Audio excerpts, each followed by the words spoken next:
për antarësim në BE, i ka marrë 250.000 paqe detyrat shtëpisë. Jam Sali Berisha unë.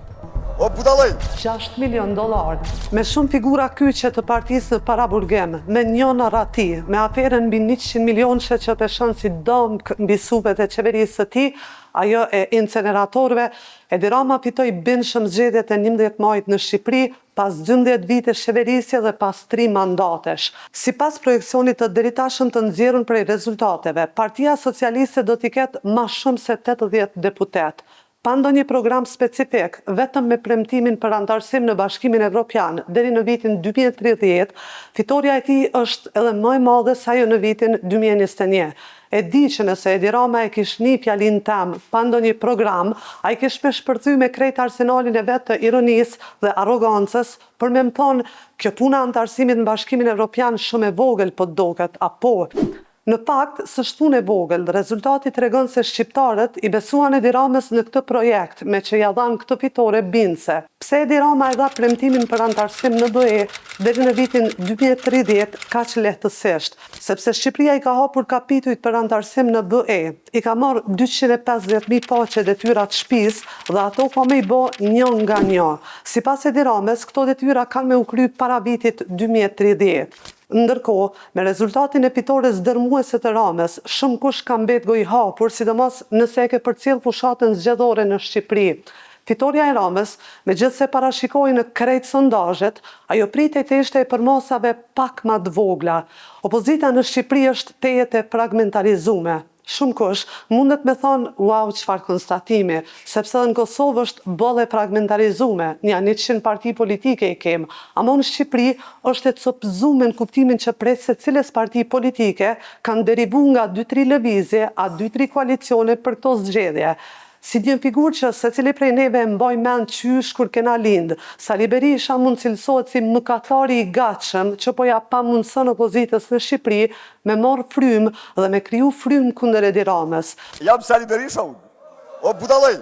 Duke qenë që në partinë e madhe demokratike s'ka pas vend për figura si Lulzim Basha ose Agron Shehaj, këta dy në këto zgjedhje kanë ngaru secili me partinë e vet.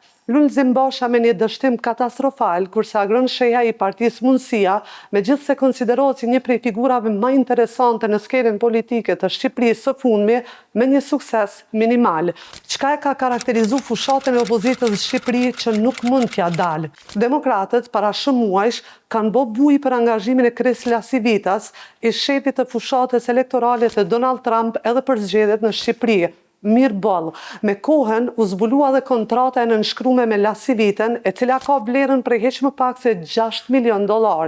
Humori që ka shpërthy mëngjesin e 12 majit për këtë angazhim është qesharak deri në dhimbje. Lasivita në botën e komenteve virale po vlerësohet si fituesi më i madh i zgjedhjeve në Shqipëri, $6 milion në xhep, pa ndonjë sukses domethënës edhe me ecë në shtëpi, rehati e madhe. I vetmi lajm që e ka prodhu angazhimi Lasivitës është informacioni i mjegull që Sali Berishës do t'i hiqet në ngrata nga Amerika dhe që doktori shpejt do të udhëtonte për në SBA, kur gjë tjetër heq.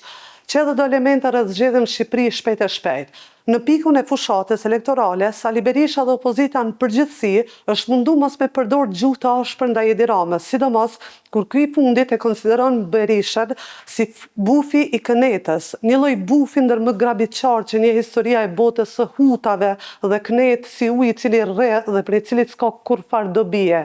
Angazhimi i strukturës së posaçme kundër korrupsionit ose SPAK-ut që shenjohim shkurt nëpërmjet një strategjie për mos me leju vjedhjen e votës, edhe nëse hala nuk ja kemi pa frutat e saj më të mëdha, megjithatë që thojmë na, u ka shtjellët mbar krejt atyne që ju ka shku mendja me vjedh vota. SPAK-u i ka ndërmarrë disa aksione kundër vjedhjes së votës dhe janë shoqëruar njerëz në polici për këtë punë. Sa i përket fitores së Edi Ramës dhe reflektimit që ka në Kosovë, puna është kështu. Ka një mas opinioni që thotë se Edi Rama preferohet prej një pjesë të shoqërisë tonë për inatit Albin Kurtit. Nëse do të qëndronte ky argument, kjo pjesë e shoqërisë do të mund ta përkrahte secilin lider edhe përtej Ballkanit, edhe okolla Brukselit e Washingtonit për inatit Albin Kurtit, se nuk ka puna që Albin Kurti nuk ka histori të mirë bashkëpunimi veç me Edi Ramën, që so histori e ka me krejt. Po krejt në fund, pavarësisht nëse do të përmbushet premtimi i Edi Ramës që Shqipërinë ta ul përgjithmonë në Bruksel e që gjasat reale janë që po, Sali Berisha duhet të përmbush një detyrë, të lëshoj udhë për opozitën shqiptare që ajo ta marrë veten në zgjedhjet e ardhshme.